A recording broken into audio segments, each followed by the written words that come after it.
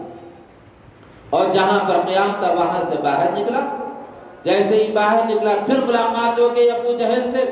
ابو جہل نے پوچھا کہ بھئی کیا ہے، کیا ارادہ ہے؟ کہا کہ بھائی میں اپنے علاقے سے چلا ہوں اس مقصد سے کہ میں محمد سے ملاقات کروں صلی اللہ علیہ وسلم، اور تم کہہ رہے ہو کہ مت ملو، اور میرے بغیر میں کیسے جاؤں؟ تو اس وقت میں ابو جہل نے کہا ہاں ہاں ٹھیک ہے مل لو، لیکن ان سے بات نہیں کرنا، کچھ پوچھنا نہیں، خاموش جانا اور دیکھ کر واپس آ جانا، یہ کہا۔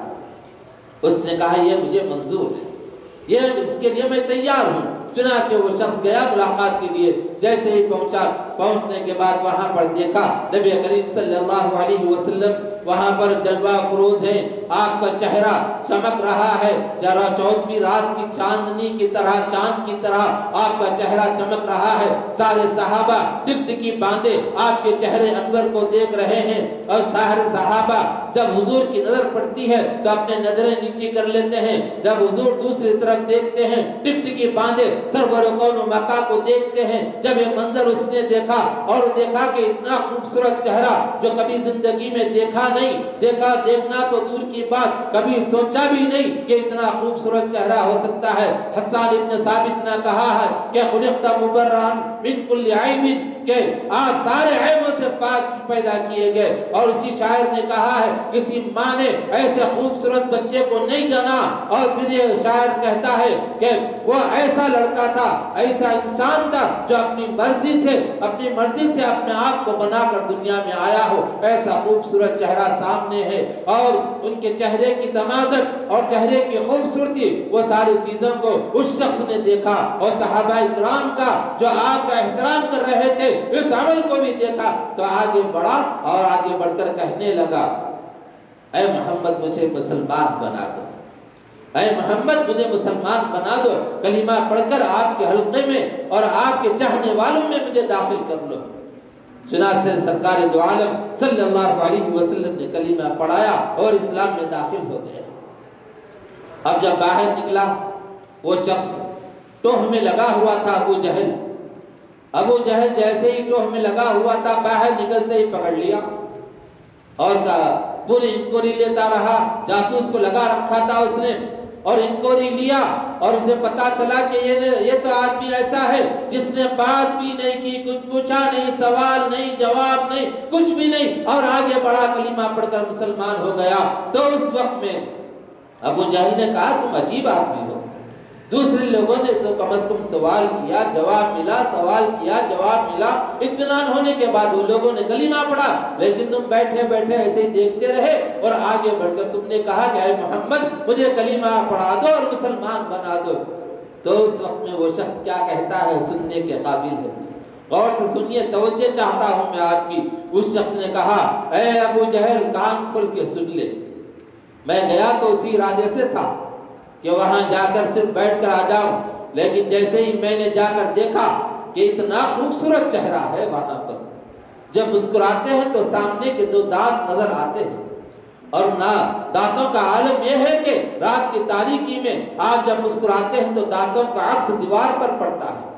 اور اندھیرا کمرہ ہے اور اندھیرے کمرے میں جاتے ہیں تو اس کے اندر آپ کے چہرے انور کی وجہ سے روشنی پھیلتی ہے۔ یہ چہرے کو میں نے دیکھا تو دل نے میری اندر سے گواہی دی کہ اے شخص اتنا اچھا خوبصورت چہرے والا جھوٹا نہیں ہو سکتا۔ جب میرے دل نے گواہی دی تو میں آگے بڑھا اور کلمہ پڑھ کر مسلمان ہو گیا۔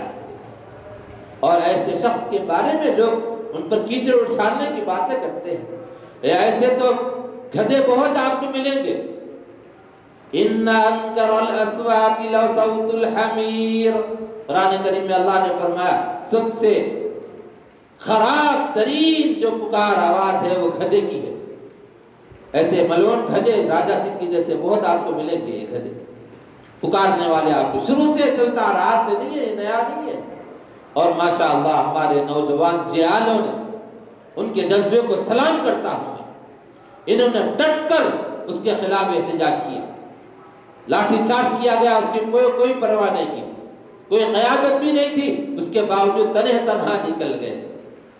اور جو جس کو محبت ہوتی ہے کسی سے تو وہ نہیں دیکھتا کہ کون ہمارا ساتھ دے رہا ہے، کون ہمارا ساتھ نہیں دے رہا ہے، یہ نہیں دیکھتا، بس اس کی یاد میں دیوانہ وار پروانہ وار چلا جاتا ہے۔ ہمارے حیدرآباد کے نوجوانوں نے یہ ثابت کر دیا کہ ہم حضور کی محبت میں دیوانہ وار پروانہ وار نکل جاتے ہیں، ہمیں کسی کی ضرورت نہیں ہے، مجھے میرا رب کافی ہے، حسبی اللہ، میرا رب مجھے کافی ہے، یہ کہہ کر نکل گئے۔ چنانچہ اللہ تبارک تعالیٰ نے کیا کیا، اس کا نتیجہ یہ نکلا کہ پھر دوبارہ اس کو طریقے سے گرفتار کیا گیا۔ اور یہ تو ہمارا جذبہ رہا، ہم نے کیا۔ لیکن دوستوں بزرگوں، یہیں پر بات ختم نہیں ہوتی، اس کے لیے باقاعدہ کیس لڑنا ہے، لڑنے والے لڑیں گے، لیکن ہم مسلمان ہیں، مسلمان ہونے کی حیثیت سے ہم کو کچھ کرنا ہے۔ یہ صرف دعوے کرنے سے کام نہیں بنے گا، اور آپ کے طریقے کے مطابق زندگی گزارنے کی کوشش کرنا ہے۔ محبت کے دعوے تو اپنی جگہ ہے، آپ سے محبت ایمان کا جز ہے، بغیر محبت کے آپ کے طریقے پہ انسان نہیں چل سکتا، مسلمان نہیں چل سکتا۔ تو آپ سے محبت تو ہونا ایمان کا جز ہے، لیکن یہ بھی یاد رکھو دوست اور بزرگوں، آپ کے طریقے پر چلنا یہ عین ایمان ہے۔ آپ سے محبت کا ثبوت ہے یہ کہ آپ نے جس طرح اپنے چہرے بشرے کو بنایا تھا ویسا بنانا، نماز کی پابندی کرنا، اور آپ کے جو احکامات ہیں اس کو بجا لانا، قرآن کیا کہتا ہے اس پر عمل کرنا، حدیث میں کیا باتیں آئی اور حضور کے بارے میں کیا بتایا اور حضور نے ہم سے کیا کرنے کے لیے کہا ہے، ان ساری چیزوں کو جان کر اس کے مطابق زندگی گزارنا۔ یہ دنیا فنا ہونے والی ہے، ایک نہ ایک دن تو اس کو چھوڑ کر جانا ہے، سارے لوگ چلے جائیں گے، سارے انسان ختم ہو جائیں گے۔ کامیاب انسان وہ ہوگا جو وہاں کی تیاری کر کے جائے گا تو وہاں پر سرخرو ہوگا، اچھی زندگی وہاں کی اس کو ملے گی۔ اگر اس سے ہٹ کر زندگی گزارا وہاں پشیمانی ہوگی، اس کی قبر جو جنت کے باغوں میں سے باغ نہیں بنے گی بلکہ دوزخ کے گڑھوں میں سے گڑھا بن جائے گی، اور وہاں پر عذاب جو ہوگا وہ گنہگار کو ہوگا۔ اگر نیک بندہ ہے اور شریعت کی پابندی کرتا ہے، سرکار دو عالم صلی اللہ علیہ وسلم کی اتباع کرتا ہے تو وہاں سکون کی زندگی گزارے گا۔ منکر نکیر جب آ جائیں گے قبر میں، آ کر سوال کریں گے من ربو کا، تیرا رب کون ہے، ماں دینوں کا، تیرا دین کیا ہے، اور جب اس پوچھیں گے کہ یہ کون ہے، حضور کو بتا کر پوچھا جائے گا تو اگر صحیح جواب دے گا تو اس وقت میں فرشتے کہیں گے جیسے نئی نویلی دلہن اپنے کمرے میں آنے کے بعد سو جاتی ہے سکون سے، ویسا سو جا قیامت تک کے لیے، یہ کہہ کر اس کے لیے وہاں جنت سے کھڑکیاں کھل جاتی ہیں، ٹھنڈی ٹھنڈی ہوائیں، خوشبوئیں اس کو آتی رہتی ہے، آرام سے سوتا رہتا ہے، یہ کہہ کر اس کو چلے جائیں گے۔ نیک آدمی کے لیے ایسا ہوگا، گنہگار اگر ہے تو قبر کہتی ہے اس سے اے گنہگار تیرا آنا بڑا ہی نامبارک ہو، تیرا آنا بڑا ہی نامبارک ہو، یہ کہہ کر دونوں جانب سے دبانا شروع کرتی ہے۔ قبر اتنا دباتی ہے کہ سرکار جو عالم صلی اللہ علیہ وسلم نے اپنے دونوں ہاتھ کی انگلیوں کو ایک دوسرے میں ڈال کر بتایا، پھسلیاں آپس میں ایک دوسرے میں ایسا گھس جائیں گی، اتنا دبائے گی دونوں طرف سے۔ اس لیے دوست اور بزرگ آخرت کی تیاری کرنا ہے، حضور اکرم صلی اللہ علیہ وسلم کی کامل اتباع کی کوشش کرنا ہے۔ اللہ تبارک تعالیٰ نے حضور کے ذریعے سے فرمایا اے حبیب، اے محمد آپ کہہ دیجئے قل ان کنتم تحبون اللہ فاتبعونی کہا، اے محمد کہہ دیجئے کہ اگر تم اللہ تم سے محبت کرنا کرے، اگر یہ چاہتے ہو کہ اللہ تم سے محبت کرے تو فاتبعونی، میری اتباع کرو، یحببکم اللہ، اللہ تم سے محبت کرے گا۔ اللہ تم سے محبت کرے گا، کب کرے گا؟ جب حضور کی اتباع کریں گے۔ اللہ تبارک تعالیٰ سے دعا ہے کہ کہنے والے کو کہنے سے زیادہ، سننے والوں کو سننے سے زیادہ عمل کی توفیق عطا فرمائے۔ وآخر دعوانا الحمدللہ رب العالمین۔